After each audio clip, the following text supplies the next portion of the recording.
In my previous video, I talked about confusion metrics and how it's one of the best metrics in machine learning and predictive analytics, and also made mention of it being one of the best metrics when conducting classification analysis, and how 4 other metrics can be extracted from it. And in this video, I'm going to delve deeper, explaining what classification, recall, F1-score, and accuracy is, which is the 4 major metrics that is being extracted from confusion metrics. And here we're going to be focusing on a clear analogy that is most relational to both technical and non-technical stakeholders. Imagine you're sitting in a room and there's a table in the next room containing these following items. You have a tablet in it, you have a smartphone, you have a laptop, you have a book, and then you have a charger.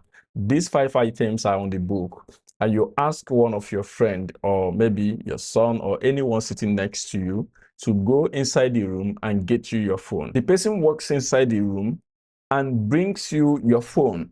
No extra thing was added, just your phone, ignoring every other items that are on the table. So when we grade the person's performance based off of the 4 metrics that I've mentioned, accuracy, precision, and recall, the person has no error. He brings you your phone, no extra item added. That means these 4 metrics has a pass mark, a high value, and then their percentage of good performance could be considered as 100% because there was no error encountered. But assuming if the person walks inside the room and brought a tablet, a phone, a charger, and then your smartphone, when you grade this based off of these 4 metrics, we say that this person, first, he is correct. He's actually correct because he brought your phone. That's the accuracy is fine. But then when you look at the precision here, you see that the person brought only 1 correct item and failed 4 items. That means 4 items was wrongly interpreted. He brought 4 items that was never asked for. And in that case, the person's, should I say, the evaluation of the person's performance could be 1/5, 1/5, because 1 item is correct against 5 items that was considered, and the person could be 20% correct. And that's where precision plays a vital role. But then when we consider recall, in this case, the person actually comes back with all the necessary items that is required, which in this case is smartphone. And then recall could say the person is 100% correct. Remember, precision said you are 20% correct because you came back with 4 items that was never requested, 4 wrong items.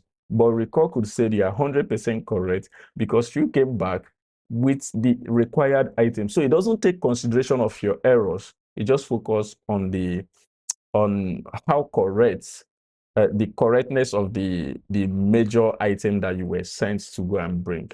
So that's where recall focus on, and that's where recall fails. But precision excels in this case. Now, moving forward, assuming you send some other person to go and do this, you have another person, maybe you're an employee, you have a worker, and you send a worker to go to the next room and bring you your phone. But this time, the employee walks inside the room, gets nervous, and didn't bring anything. He just comes back with nothing.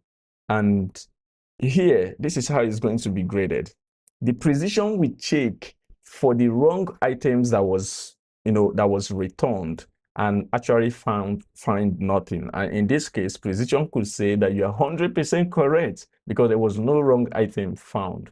And then in this case, precision is missing the right items that is supposed to be bringing to the picture, which is the smartphone that you sent for. So precision in this case could be 100% correct, but the task has not been, actualized. But then this is where recall excel, because recall checks in for the correct items that is supposed to be returned, which means the actual item that is expected to be returned is not returned. What matters is it correct? And then recall scores you 0%, while precision gives you 100%. Now, this analogy is going to get more interesting because I'm going to be explaining further with some other sub cases. Assuming you have an employee, let's say the employee is half blind, and you ask the employee, go into the room, get me my smartphone and my tablet.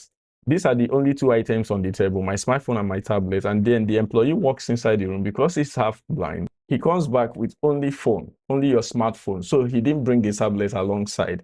Now, you'll be asking, how will precision, grade a scenario like this? In precision is going to check for the incorrect items that was returned. And if there was no incorrect items returned, precision is going to score you 100%. And that's exactly what is going to happen here. But then recall is going to look for how correct, the correctness of the item that was returned. And in this case, you only have one item that is correctly returned, and in the presence of, or in a scenario where you are supposed to return two items, and in that case, you are having, record is going to grade you as 50%. So your performance is going to be 50% because you failed one item. From this analogy, I've been focusing on precision and recall. But then, assuming this is like an interview that is being conducted among these employees, and you are to hire one of them, the question here is, are you going to hire someone that brings everything in the table, or the person that brings only what's expected, or the individual that went in and then couldn't bring completely what's expected? Your answer is as good as mine. You neither going to hire any of these people except the person that brings exactly what you requested for. And that's where F1 score comes into place. F1 score is that matrix that creates a balance between precision and recall to make sure that the system is not making mistakes, it's not biased in terms of making decisions. And that's like this third matrix that you pay close attention to when checking if your machine learning model is optimally performing, and then to see if there are like updates that you need to make in terms of checking through your hyperparameters, your just to make sure the model is performing fine. I didn't want to go back to most of the things I already said.